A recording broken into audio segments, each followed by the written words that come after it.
ना डरूंगा ना ही बदलूंगा। इस बात की भी चिंता है कि आगे जेल जाना पड़ सकता है? चिंता नहीं है। हाँ। मुझे इस बात का कहीं चिंता नहीं है, कहीं फिक्र नहीं है। नेल्सन मंडेला भी 30 साल से या 30 से 33 साल तक साउथ अफ्रीका में जेल में रहे। अफ्रीका के लोगों ने इतिहास के पन्ने में उनका नाम दर्ज कर दिया ना।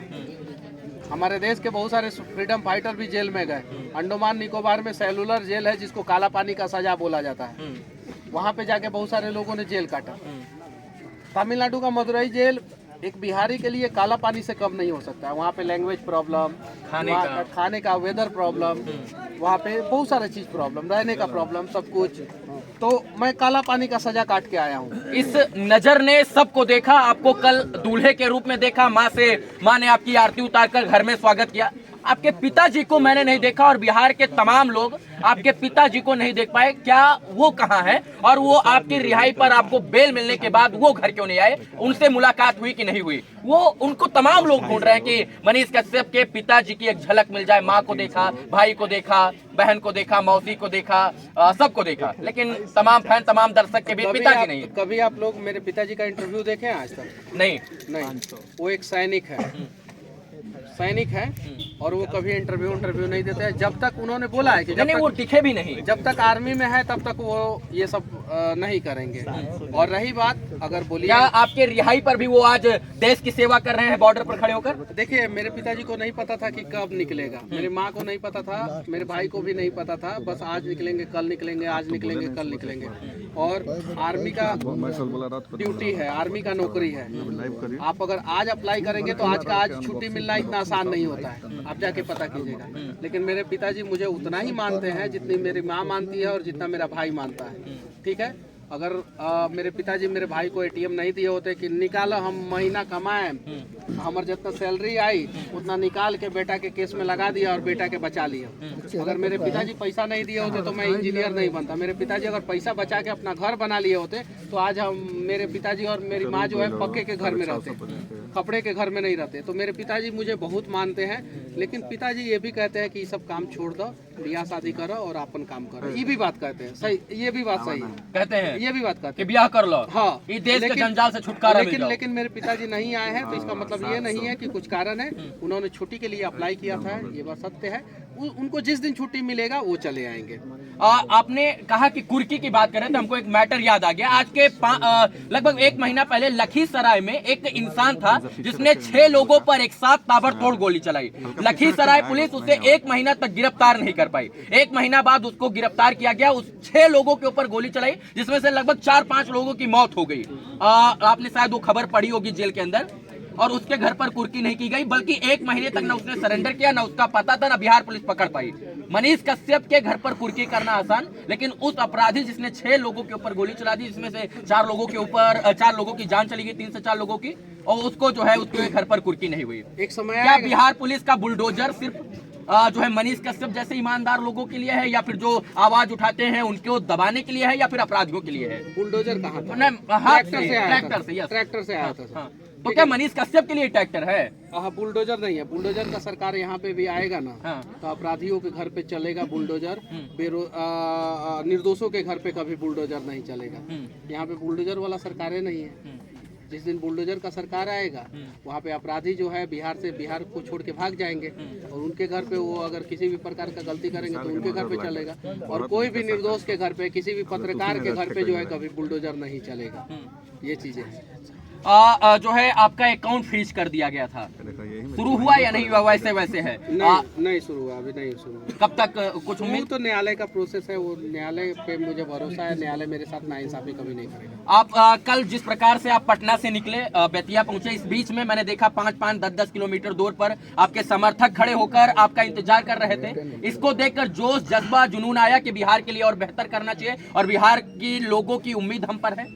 हाँ, एकदम बिल्कुल आया और मैं बिल्कुल करूँगा, बिल्कुल करूँगा। क्योंकि आप समझ सकते हैं रवि जी कि 200 किलोमीटर है मेरा घर 200 किलोमीटर में 50 जगह मुझे रोका गया। वो लोगों का प्यार था। मैं गाड़ी से उतरता नहीं था, लोग मेरे गाड़ी के पीछे भागते थे। मैं बोलता था कि माफ़ कर दीजिए, मुझे जाने दीजिए, माँ से मिलना है, माँ से मिलना है, क्योंकि मैं चाहता था कि 2 बजे मैं अपने गाँव में आ जाऊँ, दिन में आ जाऊँ दिन में, लेकिन मैं रात में 9 बजे पहुँचा। तो लोगों का प्यार देखा कि चलो ठीक है, मनीष भैया पे नाराज़ नहीं होंगे, क्या हुआ, गाड़ी से नहीं उतरा, फोटो नहीं खिंचाया तो कोई दिक्कत नहीं है। लेकिन उसके बावजूद जो है गाड़ी के पीछे लोग भागते थे। तो अजीब सा मतलब कि मैंने प्यार देखा। पता नहीं उसका कर्ज मैं उतार पाऊंगा कि नहीं उतार पाऊंगा, लेकिन लोगों ने बेइंतहा मोहब्बत दिया मुझे कल। मनीष जी का मैंने कई जगह वीडियो देखा, जो संबोधन देखा, इन्होंने कहा कि 8 महीना पर नहीं, 10 महीना पर नहीं, 9.5 महीना पर नहीं, 9 महीना पर ही मेरी जो है बेल से रिहाई हुई है। और मैं मानता हूं कि मेरा पुनर्जन्म हुआ है, मुझे एक नया जीवन मिला है, मेरा एक नया जन्म हुआ है, क्योंकि जेल के गर्भ से 9 महीना के बाद निकलकर मनीष जी जब अपने गांव में पहुंचे तो उसका हुजूम जो है, उसका गांव के लोगों का मनोबल, परिवार के लोगों का मनोबल, समर्थकों का मनोबल, वो पूरे देश ने देखा। और यही कारण है कि आज पूरे देश में चर्चा हो रही है। मनीष जी थे, हम लोग घर पर थे, हम तमाम विषयों पर इनसे और बात कर सकते हैं, लेकिन बहुत सारे लोग हैं जो इनसे सच में अभी बात करना चाहते हैं। बहुत सारे लोग हैं जो इंतजार कर रहे हैं कि हमसे मिले। हम उस कुर्की जब्ती वाले घर पर थे जिस घर का चापाकल तक उखाड़ ले गया था। मैं जब यहाँ घर पर, मैं पहली मर्तबा भैया के घर पे आया हूँ। मैं आपसे विनती करूंगा रवि जी, आप तो मेरे मित्र भी हैं, आपके भी घर गया हूँ, मैं आपका भी घर देखा हूँ। एक बार अकेले जो है आप मेरा घर दिखाइएगा, कुर्की जब्ती जो चापाकल उखाड़ा गया था वो सब चीजें दिखाइएगा, अकेले दिखाइएगा जी। आपको खुद एहसास होगा कि एक टाइल नहीं आपके घर में, टाइल्स नहीं है, मिट्टी का आपके घर में लिंटर मतलब छत जिसे बोलते हैं, कंक्रीट का छत तक नहीं है, मिट्टी का घर है, खपड़े का घर है। मैं चाहता तो अपने लिए घर बना सकता था। मैं चाहता तो हमारे गांव के जो पूर्व मुखिया थे या वर्तमान मुखिया हैं, उनसे मैं बोल देता कि प्रधानमंत्री आवास योजना दे दो, तो ये को की जगह पे 3 को दे देते। मनीष कश्यप दूसरे के यहाँ 50,000 1 लाख रुपया देकर चले आते हैं, जो है अपने घर में छत क्यों नहीं बनवाते हैं?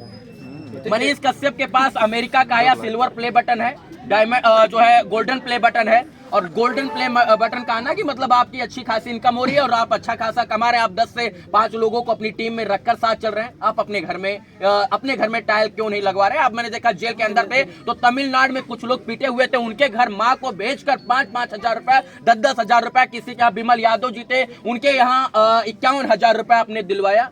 आप अपने घर पर टाइल नहीं लगवाए। देखिए, एक छोटा सा बात मैं बता देना चाहता हूँ। 6.5 धूर 7 धूर का एक छोटा सा घर मेरा बेतिया में भी है, छोटा सा शहर में, बहुत छोटा सा 6.5 धूर 7 धूर, मतलब उसमें 1 कमरा है, 1 हॉल है। क्या है? 1 कमरा 1 हॉल, 1 कमरा 1 हॉल है। वहाँ पे भी कभी कभी माँ रहती है। ये पुश्तैनी घर है, यहाँ पे भी हम लोग रहते हैं। तो बस यही मेरा संपत्ति है, उसके अलावा कुछ नहीं है। उसको भी पापा ने बनवाया, इसको भी पापा ने बनवाया। मैंने प्रण लिया है कि जब तक मैं लोगों के हालात को नहीं चेंज कर दूं, अगर मान लीजिए कि मैं संगमरमर के घर में रहूं और लोग जो है वो बारिश के दिनों में टूटे हुए छत के नीचे जो है वो वेट करे कि यहाँ पे पानी नहीं गिरेगा तो यहाँ पे सोए, यहाँ पे पानी नहीं गिरेगा यहाँ पे सोए, तो फिर वो गलत है। हालांकि मैं पटना में फ्लैट में रहता हूँ, ये बात सत्य है। किराए के जिसको सीज कर दिया गया था, जिसका छानबीन चल रहा था, जिसको सीज कर दिया गया था। मैं अपने पैसे से अपने लिए मकान तभी बनाऊंगा जब बिहार में हर गरीब जो है एक पक्के छत के मकान के नीचे जो है वो अपना सर ढकेगा, तभी मैं अपने पैसे से अपने लिए घर बनाऊंगा, वरना नहीं बनाऊंगा। एक अंतिम सवाल, बिहार के 38 जिले हम घूम चुके हैं भैया, लेकिन जितना पिछड़ापन आपका गांव है, जितना पिछड़ा आपका गांव है, उतना पिछड़ा शायद से मैंने बिहार का कोई गांव देखा होगा। मैं आया तो रात में इतना गड्ढा, इतना 2-2 हाथ गड्ढा था।